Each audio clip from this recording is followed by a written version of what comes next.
I have no idea what that is. It's just fun noise. I'm clearly a howler chipmunk. Never heard of those? Nope. They exist in the South. Really? No. I They believe you. sound like a real thing. Full on believed you. There might be. There's breeds of animals that we don't know about, I'm sure. Most of them live deep in the ocean, but It's true. It's very hey, true. if we keep just letting climate change happen, we'll be deep in the ocean too. Boo! Or no more oceans. No, the ocean would never. Wait, do you think that's going to happen? That the ocean's going to dry up?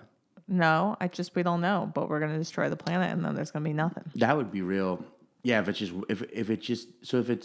the whole planet floods, it ceases to be an ocean. It's just a planet. That's true. There you go. Yeah. Good point. We like to get to a little dark. Yeah, we like to immediately start out dark. That's Sean Patton. I'm Caitlin Cook. No. You're Caitlin Cook. I thought that's what you were going to say next, and I didn't realize I was saying that out loud. And you're listening to 5 Words. This is the podcast where we have on a guest, and they're going to tell us a story. But before they tell the story, we say, wait, tell us 5 keywords of that story.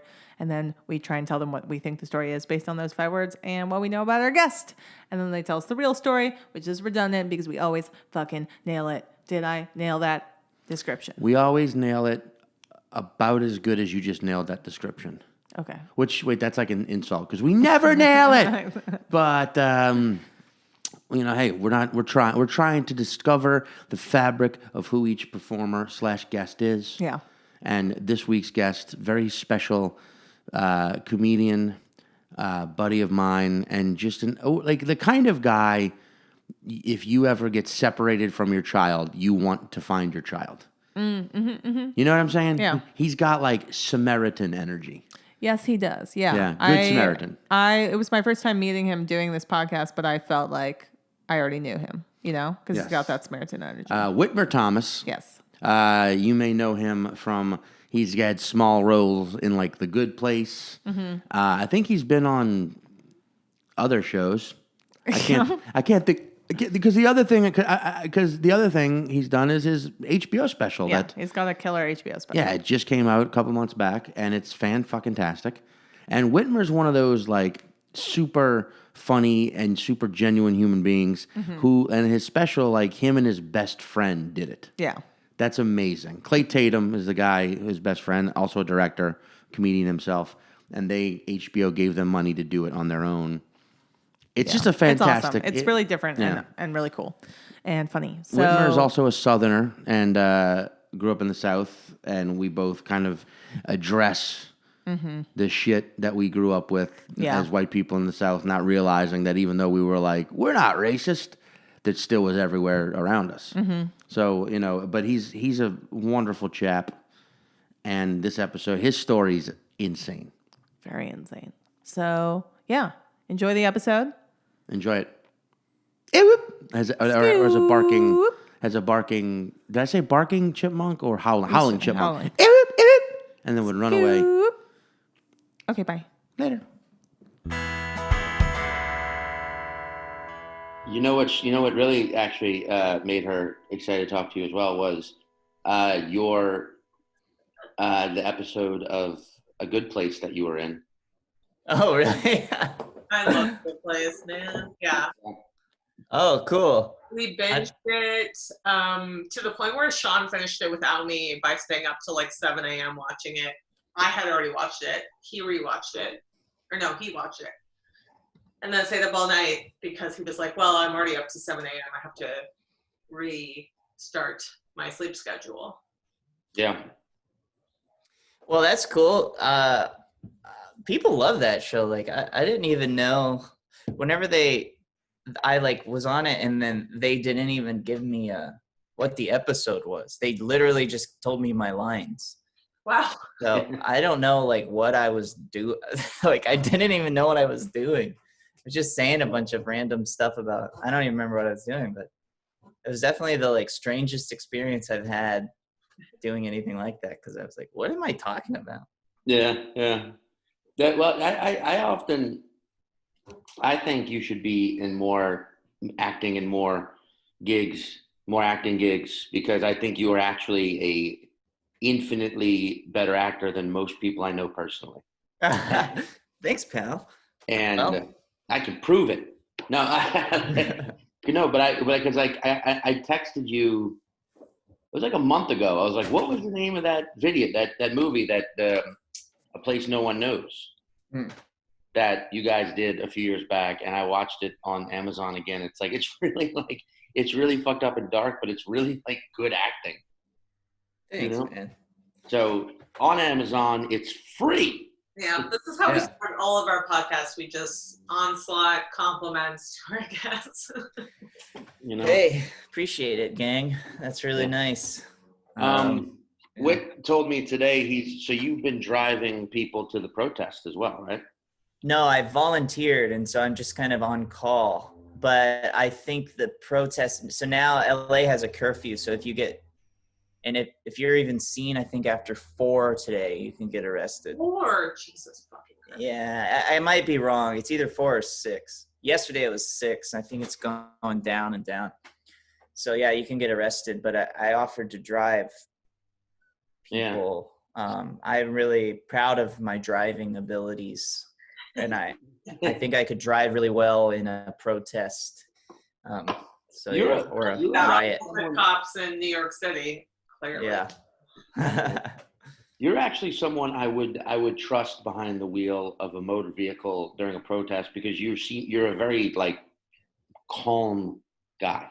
Yeah. Yeah. I delivered food and groceries for so long in LA. That was always my number one job. Oh shit. Yeah. Delivering like pizza and groceries and yeah. So it doesn't stress me out too much. Well, I kind of enjoy the stress in a little bit. Yeah. Well, you seem like the kind of person who processes stress differently. Like to you, it's more of like a, whoa, we got to figure this out. Whereas most people, myself included, have a very like, motherfucker, just like immediate, like it just bounces right off of me and goes right back out there. You don't want me behind the wheel of a car ever. Wait, Sean, right. That I'm a rubber and you're glue kind of situation. Yeah, but even when it's not necessary, you know what I mean? Because I also do the same thing when people are nice to me. Like I just pour it back. So there's like the good side of it, but it pays to be a guest on this podcast of the onslaught of compliments for sure. There you go. Yeah, I don't know, man. I've never. It sometimes pisses people off that I don't seem more stressed out. Isn't that fucking funny? How people get mad that you aren't mad. We get real stressed out. Yeah. And I mean, like now is a good time for people to get mad at other people for not being mad. At police brutality and systematic racism. It's also like some people get mad in more constructive ways too. I feel like you're that guy who's like, no, I'm going to think through this instead of just shout through it. Trying to be. It's really right now is an interesting time. People are getting really upset. Dude, the other day I did a fundraiser for the Hideout in Chicago. Mm-hmm. Love that. And I dyed my beard black because I have I tried to grow it out for the pandemic, but it's white. It's like white. It's like your old beard. Yeah. Whatever I got going here is white. It grows white. So I dyed it black for charity, and I was like doing jokes, playing songs, and I raised all this money for the Hideout. And then I posted because people donate, and they don't. I post a receipt that all your money went to this place. Right. So because who knows if. Right. Yeah. And then this person started DMing me saying it's using all this language it seems like it seems performative that you're posting that and all that kind of shit, and I'm like, Jesus, this is DMing that today, and I'm like, this is the wrong fight. Yeah. What do you do? Where? Yeah. So it's like a full-on case of read the fucking room, dude. Yeah. So the room being the world. Read the world, man.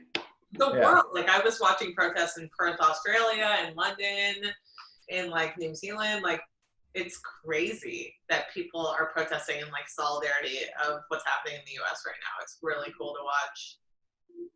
In Iran, when they are protesting police brutality in the United States in Iran, Mhm.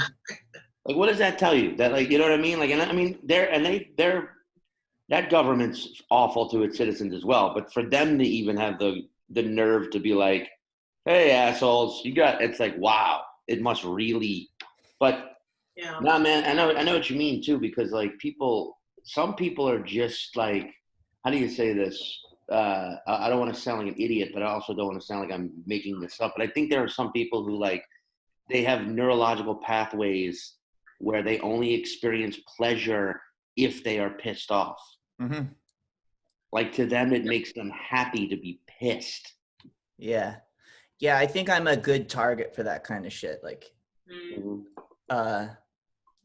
so, but whatever, it's Wait, a, I'm looking into where you're filming right now. Is this that house that you lived in last time I saw you with all the guys?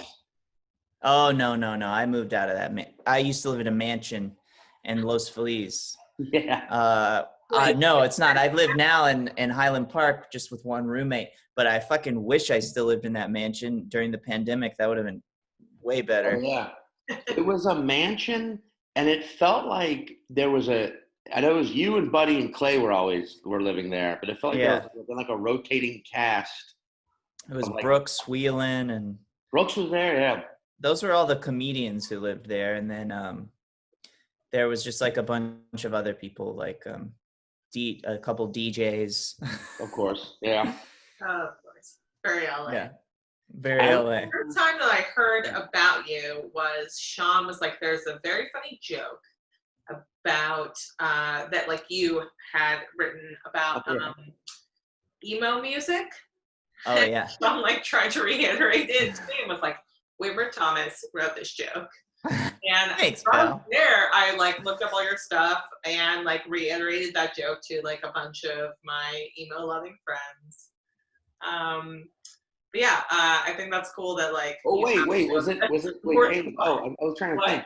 It was Whitmer. It was your imitation of an emo lead singer. Was that of Blink-182, or of just? It sort of evolved into be more of a broad emo joke, but it used to be about Blink-182. Yeah. And there was one line. I'm scared. That was. Oh, I'm not scared. Yeah. Well, that's something that me and my friend Bud, we did that for like a full day trying to figure out what is that song that goes, I'm not scared. And then we realized that it wasn't ever a song, and we just did it. That's even better. Yeah. Do you know what? Because I know because you had the show in LA, Power Violence, for a while. Yeah. It still exists though, right? No, we stopped doing it last year after 9 years, or eight or 9 years. That is what I loved so much about that show, is that it was the four of you. There was four of you involved, from what I remember. Yeah. And what I loved was that you guys were not only just four guys who were, because you see too much of that in comedy these days, where it's four people running a show and then like they don't really have a connection. They're just four. Sometimes they aren't even friends. They're just like, it's like four people found a venue at the same time and we're like, all right, well, I guess we all have to do this show together. Right. But you guys like were friends, and you created material for every fucking show. Yeah. Every week it was a sketch or a new character or some fucking ridiculous bit or a video and I loved that because we all were doing it in Hollywood. I remember doing that show quite a bit. I think you hold the record for doing it the most. Really? That's fucking cool. Yeah, I think so. Even counting the years when you moved back to New York, I think you still have to hold. I don't know who would have. Maybe Brooks Wheelan. It's like between you and Brooks Wheelan. That makes me very happy because that show was always like a highlight of the week. Where was it? What was the venue? It was in Terrible Theater Row in Hollywood, and on Santa Monica Boulevard. Yep. It was between Wilcox and Cole on Santa Monica Boulevard. It was like not a good area, but Yeah. Now the theater is called the Pack. Oh yeah. But before that, it was like the 6470 Theater. The Straight Jacket Society was a sketch group that owned it. Yeah, Holly Weird or something like that. Holly Ward, that was it. Hollywood, yeah. No, but that's what I always love that show because like even myself, but anytime any like, anyone who kind of just did like normal, just like straight leg stand up would do it, or anyone, there was always like this energy of like, you got to go crazy, man. You got to just push yourself. And I remember I don't remember if it became a thing that all shows were, or if it was like one just like yearly show where y'all opened up the back alley and there was that back room in the green room in the theater that none of us had ever been in. And it was just this non-stop, it was like comedian. It was so many great comedians, Scoville and Todd Glass, you guys. And Todd Glass, still one of the funniest moments I've ever seen in a live room was a Todd Glass moment where he was saying, we're going to do like an improv show. You guys yell out. I'm going to ask for a suggestion. And no matter what you guys yell out, I'm going to hear bricklayer. And so like, it was just this weird fucking moment of him going, guys, I'm a one-man improv group. Can I have a suggestion? People would have yelled a bunch of shit. He goes, all right, bricklayer. And he started doing and then he's the best. Yeah, it was just like it was so psycho, but it was, anyway, but yeah, like that's what I always loved about that show is like you guys were real, not only curators of your own weekly show, and I remember when it moved to the satellite, you guys went monthly, right? Mm-hmm.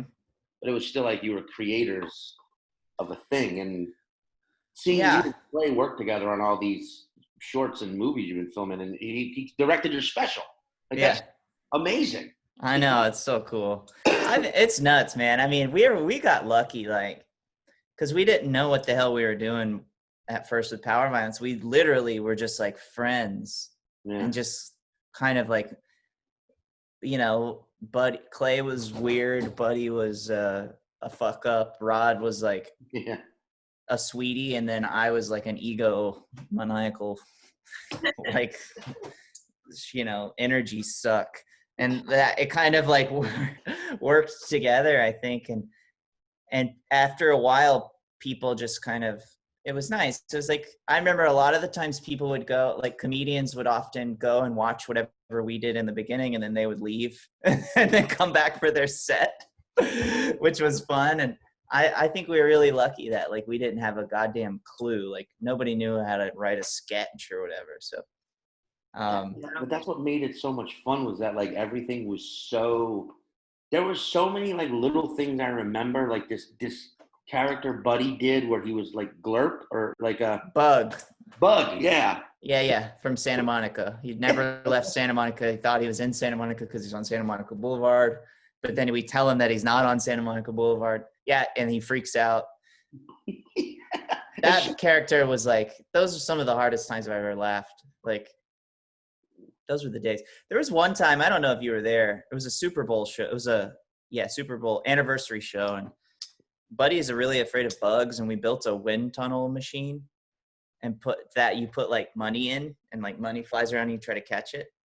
Dude. And we told him that was the idea, something like that. And then he was like, oh, I'll do that. And then we put live crickets stuffed, and it was so funny. It was so good. That's crazy. Yeah, we went to great lengths. Looking back now, I would never do anything like that. And I think it's just because we didn't really know what the hell how to get a laugh. So we thought we just kind of went really crazy with it. Yeah, man. I mean, but I guess that's sort of what I wish because like, for example, you're from Gulf Shores, Alabama. So there was that time years back where I was like, hey, my family's on vacation in Gulf Shores, Alabama, and you were in home visiting your family. So I think we did this 2 years in a row where we did booked shows at a cigar bar. Yeah. Right? Yeah. And like you brought like your family, your friends, and I had like my massive family, and it was just this like mashup of like drunkard swearing, and I said awful things in front of your dad. Oh, he loved it. They still quote your sandwich artist Subway joke. They like those were like some of the best times of their life. Those shows were really good for how kind of they had nothing that should have made them good shows. Like the audience was like weirdly attentive, and I don't know if you remember one of my shows, one of the two shows that we did there, a guy was heckling from the back, and then it turned out that we were using his mic stand, and because he was supposed to play that night, his band, he's like an old guy in his 50s or 60s, but so he came and set up all his shit, and then the owner was like, I'm sorry, I double booked y'all with these comedians, and there's all these people here to see them. And so he was like, fuck. And so I'm doing my shitty stand-up about Blink-182, and this old man is like, fuck this. He starts heckling. He's like, fuck this show. This sucks. And I'm like, excuse me, sir, what's going on? And I talked to him. It turns out he's like, we were supposed to play tonight. And he walks up onto stage, and he's like yelling at me like, but now we're being, you guys are here. You don't even live here, blah, blah, blah. And then I'm so sorry, man. I'm so sorry. Maybe afterwards everybody will stay and you can play. And there's one more comedian, and then y'all can play. And he's like, okay, that's my mic stand. I just don't want you even touching that. It's like, we won't touch it. We won't touch it. And then he turned around. His back was to the crowd, and he turns around back to the crowd, and he goes, oh my God, I'm being a total heckler right now. Yeah. And then Sean went up after that, and then he played, and like, everybody hung out, and it was nice. It was a weird moment of like, I got it. Yeah. But yeah, those shows were really good, and like, some of my most fun kind of comedy memories were from those two shows. I mean, I remember one of my favorite memories from that was, I think, the first year where afterwards the cigar bar was kind of closing down. I was like, hey, me and all my cousins are going back to this like condo where we're staying and just gonna get drunk on the beach. Come with. And you were like, sure. And you showed up with like all these girls that you had grown up with in Gulf Shores. And within like minutes, they were like, we're going to go skinny dipping in the Gulf of Mexico. Then me and my cousins were like, okay, we're just going to all hang out here and drink. Go for it. And you hung out with us. It was like, this happens. Yeah. All right. Yeah. Cool. That's fun. Yeah. I still keep in touch with those girls. Brittany Brockett, Emily Sutton. These all sound like characters in a TV show set in Gulf Shores, like Whitmer, the Whitmer Chronicles, and it's just your life. Oh man, the dream. Because but that's the thing. Like we both grew up in southern cities, different southern cities, but southern cities. So I think like I know personally, I can 1,000% see where it's like, oh yeah, there definitely is. You're raised with like there's like a racist tilt to everything on the taught, and you don't realize it till you get out. No, I didn't realize. I always thought like, oh, it's like the South is pretty progressive in a way, and where I'm from, it's like, in the way that there wasn't a Confederate flag on every block, right? Just like every third block. And then when I first moved to LA, when I was 18, I remember meeting people who, when I would say I was from Alabama, like black people would be like, oh shit. Yeah. And I remember thinking like, oh, like the whole world, it's like Alabama is a racist place. And then like shaking that, kind of like trying to accept like where I'm from is not like a super, like, it's a kind of it's a very wrong-minded place. Like, yeah, man. And the way that they're sort of shut out from the rest of the world as far as the news and stuff like that goes, it's definitely a problem. Like, I don't even know, like, I probably have friends down there right now who don't even know what's going on with the riots and shit. Or they probably only see like looting and they're like, just more looting. And you're like, yeah, but do you know why? Yeah. Yeah, it's right. I mean, I grew up in LA, like right by where you were talking about with like Theater Row.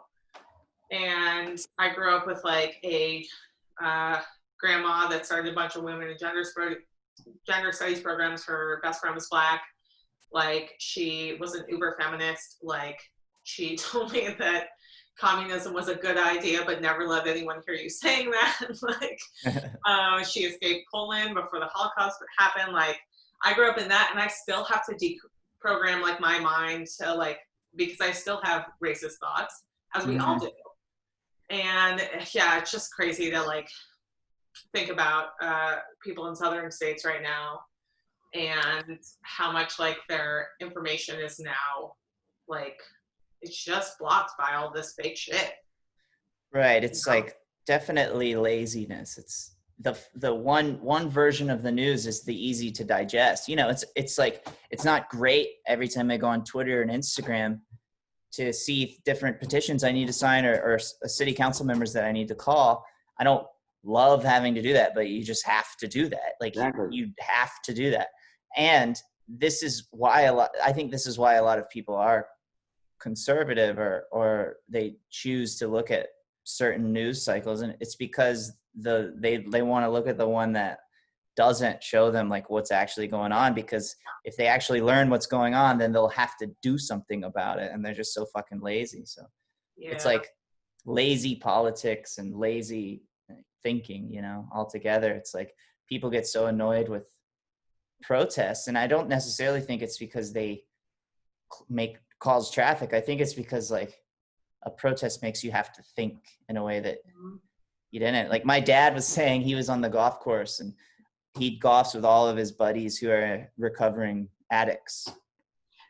Oh wow. Like, and all in AA, like all like recovering serious like fucking crackheads or whatever, you know. And they were all talking about fucking Black Lives Matter, and my dad's so progressive and all this shit. And Whitmer Senior, right? Yeah, Whitmer Senior. My dad's a super intelligent, progressive guy, and they were talking about it's not Black Lives Matter, it's all lives matter. And my dad said, dude, we're all fucking crackheads. All 6 of us are junkies, all white, and we're also very successful in a second wave of our career. We got a second chance, and we're all here on the golf course together. And you're saying that your life isn't any more privileged. If we were anything other than white, we wouldn't have been afforded a second chance. Like, and that's true. And it's true for me too. Like, kind of having a, you know, rough go, maybe as a kid or whatever. Like, if I wasn't a white kid, on top of that, like, fuck, you kidding me, man? America, it's like America roots for the white kid to pull out of addiction. Yeah. You know, and it mocks the person of color trying to do the same.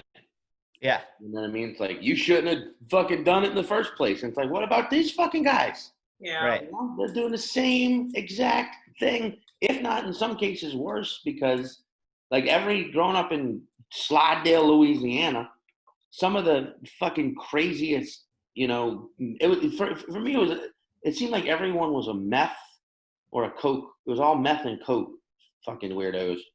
And some of the shit they pulled because they had access to greater resources that they could be more damaging with, you know, because they could, you know, steal a car knowing that they weren't going to get shot by police, because they could break into someone's house and hold someone hostage, technically kill someone, and know that nothing was really going to happen because they knew the person and they were all white, and it was just going to be kind of shrugged off as like that's what kids do when they're fucking insane, and 2 of them are addicted to it. 2 of them are addicted. They're suffering from addiction. It's like, what? Right, suffering from addiction. All they got to do is do something crazy and then put their hands up and then let the cops open the car door for them and they get in and drive away. Yeah, like when black people when black people actually suffer from addiction as well, it's looked at as like they shouldn't have chose. It's like, what are you fucking talking about? Choice. It's a disease for white people. It's a disease across the board. Let's just say that. Yeah. About no one gets to choose. Yeah, that's crazy, man. It's also like no one wants to confront themselves and realize there are moments where you're like, fuck, man, but like you have to. And like I can think about like if there are times where me who I consider, and I think most people would consider me a pretty open-minded, progressive-minded gentleman. But if there are times where even I, without even thinking about it, with no harm or intent in the past, have crossed the street when I saw a group of black people coming at me.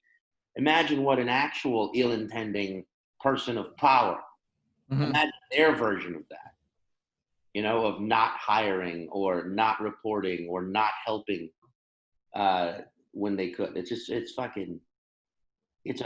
a crazy time of like, it's awesome to know about Whitmer Senior though, because I'm in the same boat. My immediate family is pretty, there's a lot to smile about there. They're good people.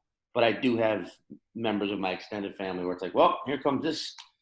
Can't wait for this round of uncomfortable conversation, but fuck it, you got to have it. Totally. Yeah. Should we do the words? What? Should we do the words? Oh, sorry. So your words, as I have seen that you have expressed to us, I like how I say that, as you have expressed to us these words we asked you for, they are rehab, cousins, Boy Scout, liar, and Frisbee. Yeah. All right. So here is what we think your story is based on what we know of you and these words. So back in the day, young Whitmer Thomas, before he realized was going to play music and skateboard and become a comedian, you decided, there's a lot of, growing up in Southern Alabama, you saw a lot of, we just kind of talked about a lot of addiction. So you wanted to start your own rehab business with your cousins, right? Because a lot of businesses down south are family business. Yeah. And you had a couple cousins, and they just so happened to be Boy Scouts, right? So they, of course, in the code of the Boy Scouts are like, hey, let's all, we all got our honesty badge. What drugs were we all addicted to at one time, so we know who helps rehab which addicts, right? And so you, Whitmer, were like, well, heroin, because your other your cousins both said crack, and you're like, well, I don't want to be just another crack person, so you said heroin. Your cousins were skeptical of this. They're like, I don't know, buddy. Heroin? I think, Whitmer, I'm calling you a liar, which is a hardcore thing to say in the Thomas family, because that means Frisbee challenge, right? So out comes the Frisbee, and you've got to engage them in a game of extreme Frisbee to prove that you were not lying about being a heroin addict at one time, which, of course, you lost the game because you're an honest guy and you're not actually, heroin wasn't your thing. But in that game of ultimate Frisbee, you realize, you know what, this is how I can help people by raising awareness through my ultimate Frisbeeing skills. So you said, sorry, guys, you're going to have to do the rehab thing on your own. I'm going to go take a journey. And this is the journey that led you to California. That's the story. Wow. I mean, what do you think, Caitlin? I mean, I didn't participate in telling that story at all, and I fully agree with Sean. Okay. I fully agree. I feel like you had a Frisbee that said, I didn't do heroin, and you played frolf with it. That's what I feel like happened. Yeah. Well, we didn't, I mean, how close were we? You got one part right. Yeah. Which is that my cousins were Boy Scouts. One of my cousins. Here we go. Yeah. What's the real story? The real story is when I was 10 or 11, whatever the age is where you get out of 5th grade. Okay. My mom went to rehab, which is public information.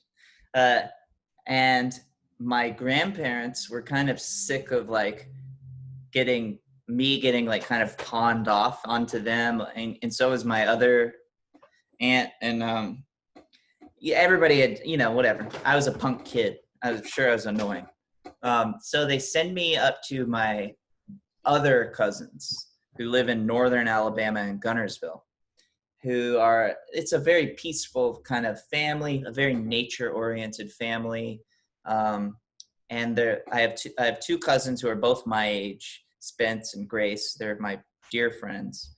But Spence and Grace were going to camp And the timing just didn't work out right. So I got up there right before they went to camp. And my uncle and aunt, who I was, staying with, obviously was like, this is kind of awkward. We have to take care of like this kid without our other kids. Yeah. And they were like, what can we do to make it not this way? And so they came up with the idea for me to pose as a Boy Scout, which I never had been a Boy Scout. Or maybe I was when I was a little kid, but like I wasn't a Boy Scout because my cousin Spence was going to Boy Scout camp for the summer.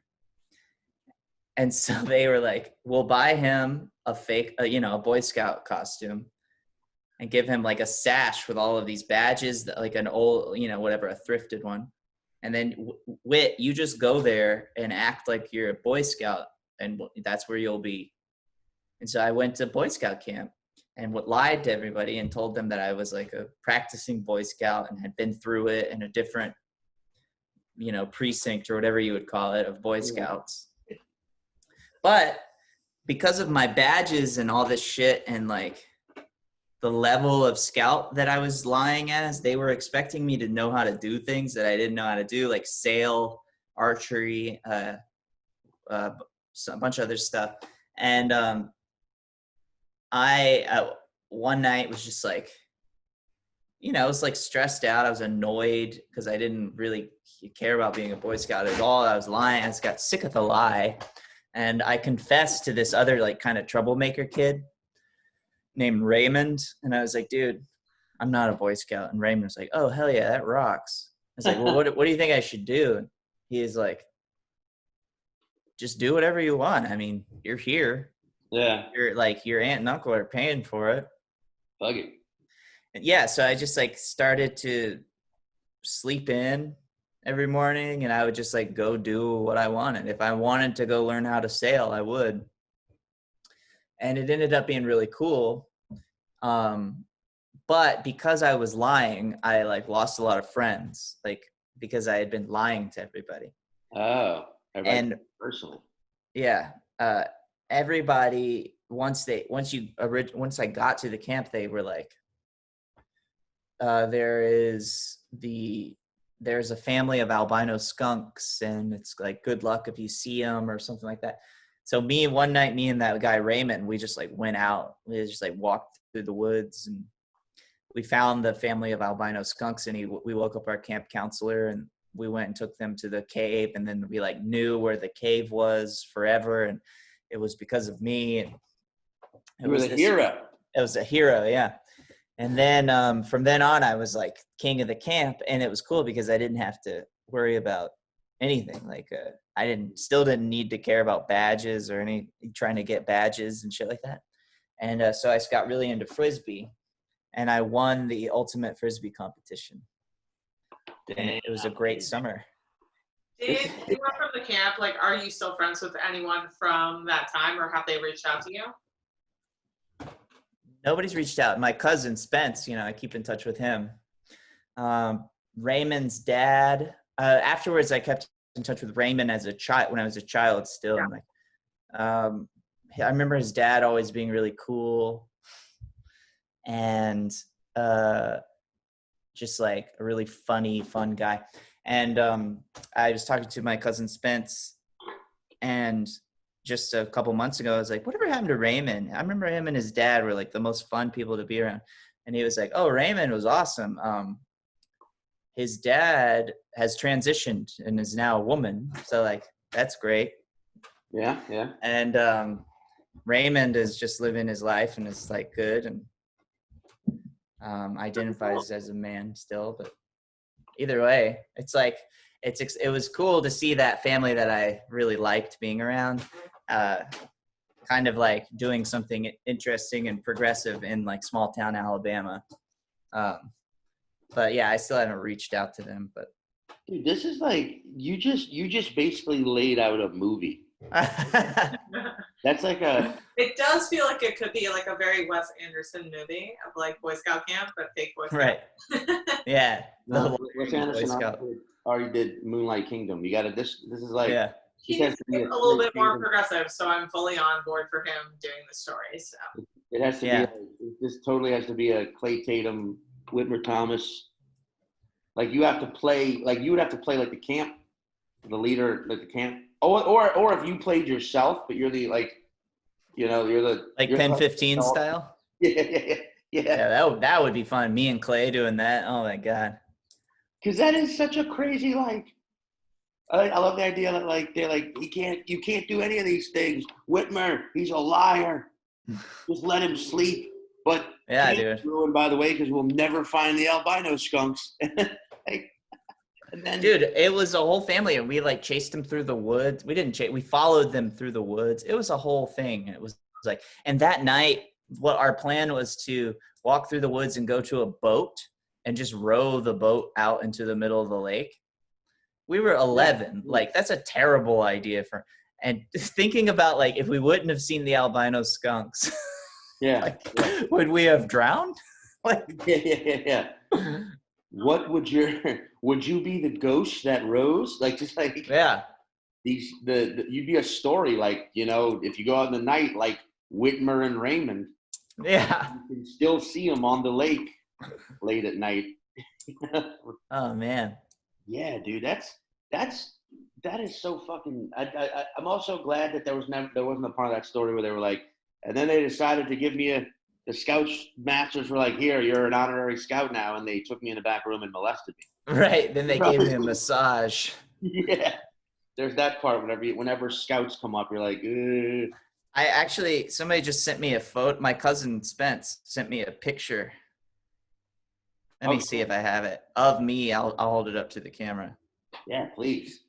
Scout it out. Yeah, truly. I mean, it's a good idea. Because what happened recently with the Scouts? There's no more Boy Scouts, right? They started letting women be Eagle Scouts. Eagle Scouts, that's what it is. Yeah, which I think is fucking badass. Well, it should have just been co-ed from the get-go. Why wasn't it? I mean, I guess I can see why if you look at it through like a 1950s logic lens. Yeah, but it's a lot of like, hey, brownies, bake some brownies. And then, men, learn how to tie knots and sail. I went up. Here's that photo. Oh man, you're so tiny. Look at you. Ha ha. Wait. Wow, dude. Look at that angry 11-year-old. Hell yeah. That's solid, dude. That's that. If that's not the cover of an album or a special. You know what I mean? Oh yeah, for sure. Yeah, that's actually a good idea. Yeah, dude. That's a great picture. I mean, it's so like, I can say this as someone I went to all boys Catholic school. The only thing when you divide boys girls, the only thing that I learned in 4 years of that was how to fart with good pitch and timing. That's really it. You learned that too. I know, but like, so maybe that's like that was what I learned in all boys schools. Like, wait a second, here's how you know the teacher. This is a long-winded teacher. They're gonna finish up this diatribe in 3, 2, 1. Give it a second. Everyone laughs. No one rats you out. But dude, when I gotta ask. So HBO special, which is amazing beyond fucking. I mean, that's the dream. Was it the kind of thing where they came to you and were like, "Fuck it, do what you want," or did you guys go to them with the idea? We went to them. I think this is the timeline. Yeah. Is I was doing that show called The Golden One, which is like whatever, pretty much what you saw, except it used to be. I used to not have music in it, and it was more about the redemption of my dad and that stuff. But then, and HBO, and I was doing that as much as I could wherever I could, just on my own, just like booking shows, trying to do it to no one, And then I think HBO and whoever else came, other networks came at one point to see that show, but they were like, it doesn't feel like finished, or there's something missing, which they were right. And then what happened was I had made all this music. It wasn't very good, or I didn't like it. I felt embarrassed. And then I changed the lyrics pretty much to be comedy, more comedic. And then I realized that it fit in with my stand-up. If I thought about it, it'd be like, oh, I actually have a joke about this. And that then I could just start singing about it. So, and then because I was doing music, the parallels between me and my mom and our careers sort of started to make more sense. And I couldn't really not talk about that. So like the dad redemption stuff sort of took a back seat, and I focused more on my mom's career and her life. And that's where people like started to show up, and like doing that show around with the music, people were like, this could be something. And then Bo Burnham, who's my friend who I used to open for. Yeah. Like, dude, what about if we filmed this? You made this and you filmed it at the venue where your mom played. And I was like, that would be hard to do. And he was like, let's see if anybody's interested. And initially we had figured out how to get money just to go film it ourselves. Right. And then that money went away through A24. And then we went to HBO and we're like, here's the idea.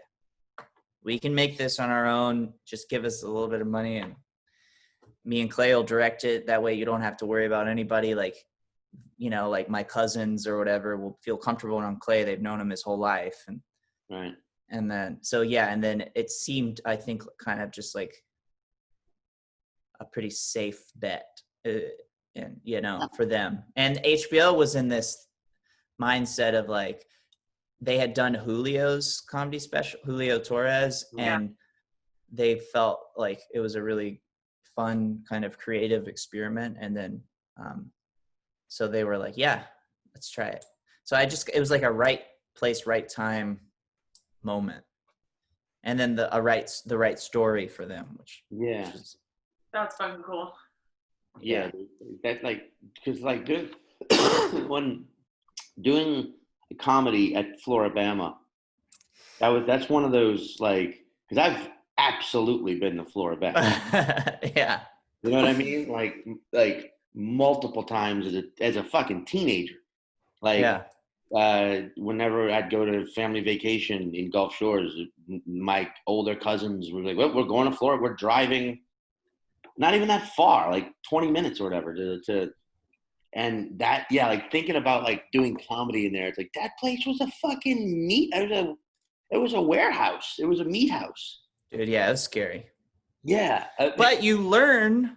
Yeah. It's like, what when we did those shows at Cohiba Dunes, how supportive everybody was. They're just so happy to see like a professional comedian who's not fucking like just like doing what they would expect, like doing elevated material, right? Instead of just like ding dong, I'm a guy from the South caricature kind of thing. How was Floribama when you guys were like, we're going to film? It was really hard to get a hold of them, to get them to understand, because the original owners who were friends with my mom, they are not like super active in the booking. Right. They've sort of handed it over to a younger guy. And so we ended up having to contact the original owners and then have to go through all these different things. And then it turned out that, so like my middle name is Alexander. My dad's name is Whitmer. So a lot of my family and friends from Alabama call me Alex or Axie or Al. And it turned out that the booker of the Floribama is a friend of mine from high school. Wow. Who didn't know me as Whitmer. She knew me as Alex. So like the whole time when I showed up to do the scout, she was like, wait, hold up, Alex Thomas. I was like, yeah, Jennifer. And she was like, shit. I was like, who is Whitmer? And then, so the whole time, if I would have been smart enough to be like, oh, it might be helpful if you like say Alex instead of Whitmer. That's so crazy. But yeah, they were so cool, and like they didn't charge us, like we got a really good deal. And well, you basically also gave them like free advertisement. Now there's people who never would have known that there's a bar on the Florida-Alabama border. Yeah. I love the idea that she's like, "Oh, Alex, sorry, I would have got back to you, but I was skinny dipping in the ocean." Like all us, your old friends from high school do regularly. Right. You just run out there. Even when that oil spill happened, it was like, well, free tanning, Loki. Dude, tell me about it. That's true. that was a fucking crazy time, man. Yeah, I think that's like when we were down there doing those shows was kind of right like after. a year after that, maybe. Yeah. Oh yeah, man. Well, I don't know. Like I always appreciate going back to what I was saying earlier. Like the thing about your special that's amazing too is it's like it's pure creation. Like you didn't do it in a place where that has comedy normally. You didn't do it in a venue that even really has. I mean, it has music, but not like touring bands anymore. I think it's mainly cover bands or DJs probably that perform there, and it's like. But you you took the space and you created your own show inside of it out of a show you created from your life, and you did it with your best friend from who because Clay's also from Gulf Shore. So that's like one of those like Christ, man, that's one of them situations that make you believe in Jesus. Dude, it was nuts. It's still crazy to think about it. I mean, I can't believe it. It was like a weird couple of years for me too. I was trying so hard to get on late night and to get a Comedy Central half hour, and like ever since, for the last 6 years or something, that was like I just want like a half hour. I want to be on late night. Just couldn't fucking do it. And then you sort of, I'm sure you relate, like you just sort of feel all these people who at one point had this faith in you just sort of like bail, and then literally bail. And so I'm lucky that like I found the show, and like I always try to talk about that in podcasts or whatever, interviews, and they always kind of cut that part out, but like it wasn't like an easy. No, man. It was like I thought I was pretty much done in a way. Kind of like in comedy and stand-up, I was like, yeah, I guess people just don't really want to hear from me. So it was so crazy. I mean, and I was so broke. Like while I was filming my special, in between the two shows, I had to get on the mic and ask my brother if he could go to his phone and Venmo me $200 so that my balance would go back to zero in my bank account. Like, Jesus. Yeah. So like, it was not. It was very authentic. Like I'm always afraid of people, and we cut out. There was a whole financial part of the show that we kind of cut out, talking about being broke and stuff. But it just felt inauthentic having it on HBO, like a person complain about money. But it was very real in the moment, and like the financial shit was very, very true. Yeah, man, that. I don't know. I feel like that's amazing. That's amazing because like you're right. Like the last decade for comedians was all about you get the late night spot, you get the half hour, you get all. It felt like there was this ladder you had to climb, and then but if you were trying to be unique or different anyway, just just creatively, the material wise, it was no one seemed to give a shit. They wanted you to fit into one of 6 or 7 peg or hole, like they wanted you to be one of these types. And if you weren't one of these types, they couldn't find a place for you. And like you said that too, starting to feel people kind of like, man, have I become this like cautionary tale of like, don't be like that guy. Everybody wanted him, and then but he couldn't deliver, so fuck him. Don't be that guy. But then you realize like, if people think that, fuck them, if they can, because they just don't, they don't see that everything takes time in this business. But secondly, like, you kind of have to go through that mindset, I think, to push yourself into the next realm where you're able of conceiving of an idea like this, where you're not. Sure. Yeah. Yeah. I mean, yeah, especially because you look at those things as like the pinnacles of making it, but they cater to a specific kind of comedy that just like doesn't actually speak to a lot of people. Yeah. Oh yeah, the whole making it thing. What a funny thing. And now I just feel like I feel so lucky, like to have had, and still probably will have, like struggle, like a lot of struggle. I mean, imagine like becoming a famous, successful comedian at the age of 22 or 20, like some people do, and it's like, what is there even to make jokes about? Yeah. I mean, how do you even have a life? I think about that with Bo a lot because he became successful so early and still has managed to, like, when he talks about waiting until your ideas are fully cooked or like not putting just shit out there, it's like he's the exception to the rule in that case.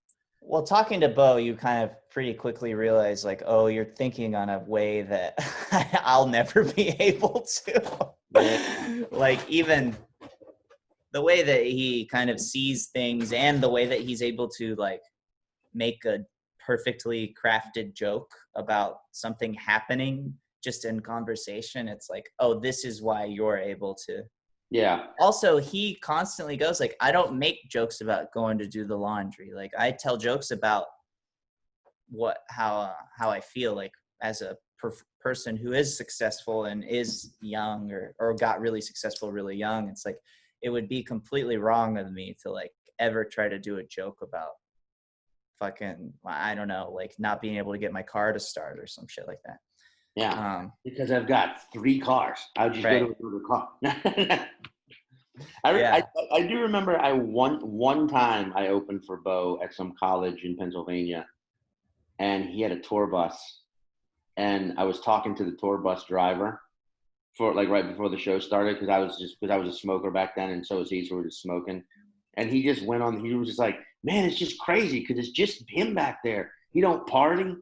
He doesn't fucking, like, I'm used to it, man." And he like rattled off all these bands he had driven for. He's like, it kind of becomes something you get comfortable with. They're back there having sex and getting crazy.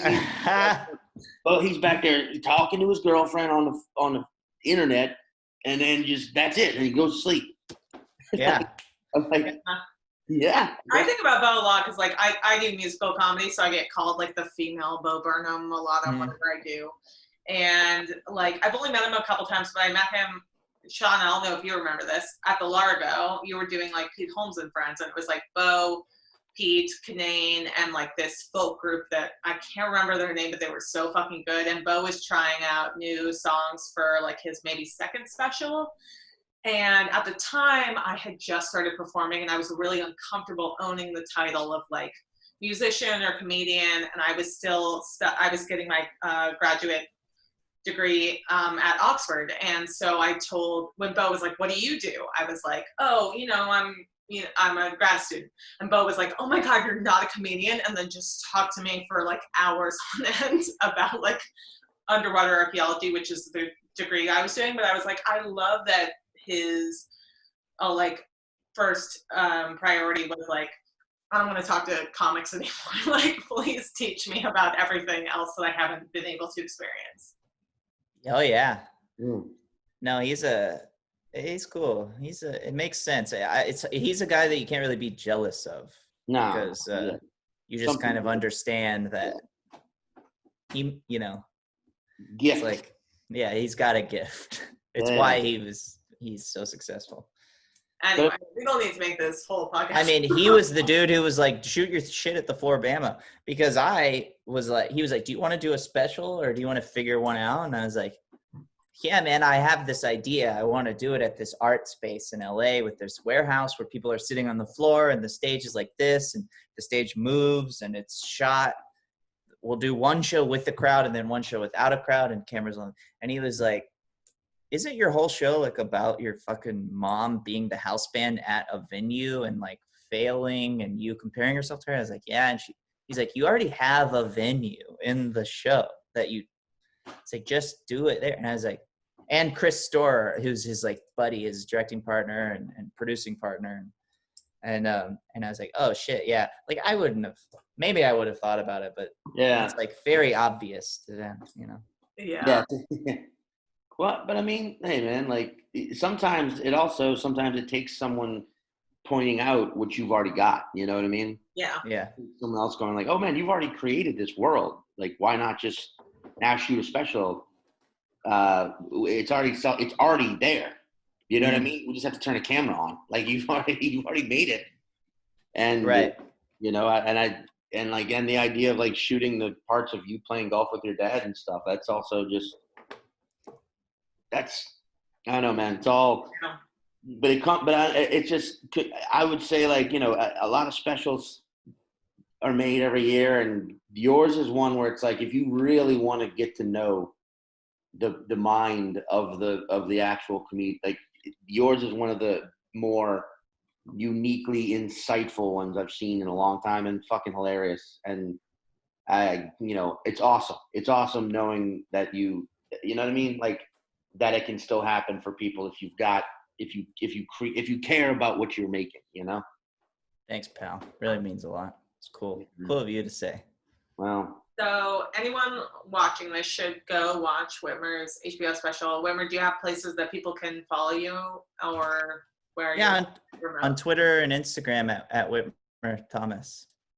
Cool. yes. Do Check that. out everything Whit does. He's one of the best guys and one of the best people and one of the funniest and then funny and like that. And last compliment, funny in a way where like you make me laugh. Like when I laugh at shit you do, I laugh in that way that I remember laughing as a kid, where it was just like you weren't trying to like figure out the joke or know the reference or any of that shit. It was just a straight up like, ha ha ha. Like, what a fucking funny thing that was. I'm enjoying it. And that's what I've always liked about watching you is like, you make me laugh on like a pure, just like human level. And that's important these days too. Yeah. Thanks, dude. That's awesome. Thanks, man. That really means a lot. Fuck yeah, man. All right, Whit, stay safe, stay healthy. Yeah. Keep driving people to those protests. Yeah, and our paths shall cross again soon, my friend. Hope to miss you, man. Nice meeting you, Caitlin. Yeah, you too. Bye, guys. All right. Have a good one. If you can't protest, here are some other ways.